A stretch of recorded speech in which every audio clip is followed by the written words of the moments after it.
ऋषि पूछने लगे, हे सूत जी, बड़े आश्चर्य की बात है, अदिति अग्नि में नहीं जली। तब सूत जी ने कहा, इसमें आश्चर्य की कोई बात नहीं है। जिस भगवान ने संवरण मात्र से सब संकट दूर जाते हैं, उनका ध्यान करने वाले भक्तों को कौन कष्ट दे सकता है। जो भगवान की भक्ति करता है, भगवान के चरणों में ध्यान लगाता है, भगवान की कथा सुनता है, तुलसी माता का पूजन करता है, सवेरे उठकर जो स्नान करता है, जो मंदिर में झाड़ू लगाता है, इससे भगवान बहुत प्रसन्न होते हैं और उनको कोई भी नहीं मार सकता। वो तो भगवान के प्रिय हैं, उन्हें कोई कष्ट नहीं दे सकता। तब अग्नि शांत हो गई। तब चक्र सुदर्शन धारण करने वाले भगवान विष्णु समय अदिति के सामने प्रकट हो गए। भगवान खुद अदिति के सामने प्रकट हो गए कि आप मेरी भक्ति हैं और आप जो है मेरे आप पाठ पूजा कर रही हैं, तो आपको कोई नहीं मार सकता। ये सुदर्शन चक्र ये आपकी रक्षा करेगा। अदिति के सामने प्रकट हो गया, कहने लगे, हे देवताओं, तुम्हें इस कठिन तप से हम अत्यंत प्रसन्न हैं, इसलिए वरदान मांगो, तुम्हारा कल्याण होगा। तो वो कहने लगे देवताओं को, भगवान कि आप कोई वरदान मांगिए, आपका कल्याण होगा। अदिति ने हाथ जोड़कर भगवान की स्तुति की, हे भगवान, जिसके स्मरण मात्र से सब क्लेश नाश को प्राप्त हो जाते हैं, जिसके चरण कमलों की सेवा करके भगत लोग परम सिद्धि को प्राप्त हो जाते हैं।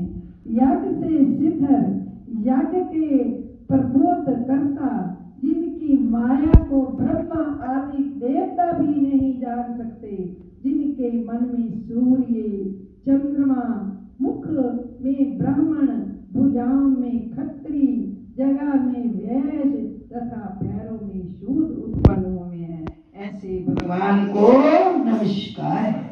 ये ब्राह्मण देवता हैं, इनकी पूजा हमें करनी चाहिए, क्योंकि ये ब्राह्मण देवता के मुख में अग्नि है, ये भगवान के मुख से प्रकट होती हैं। तो इनकी जितना हम दान पुण्य भक्ति इज्जत मान करेंगे, इससे हमारी मुक्ति का कारण है। ब्राह्मण चाहे कर्महीन हो, चाहे ब्राह्मण विद्वान हो, चाहे ब्राह्मण जितना पढ़ा लिखा हो, फिर भी ब्राह्मण को कोटि कोटि प्रणाम करना चाहिए कि उसमें चारों वेद 6 शास्त्र खुद ब्रह्मा जी खुद निवास करते हैं। बोल ब्रह्म देवता की जय। भुजाओं में क्षत्रिय, जगह में वैश्य तथा पैरों में शूद्र उत्पन्न है, ऐसे भगवान को हम नमस्कार करते हैं।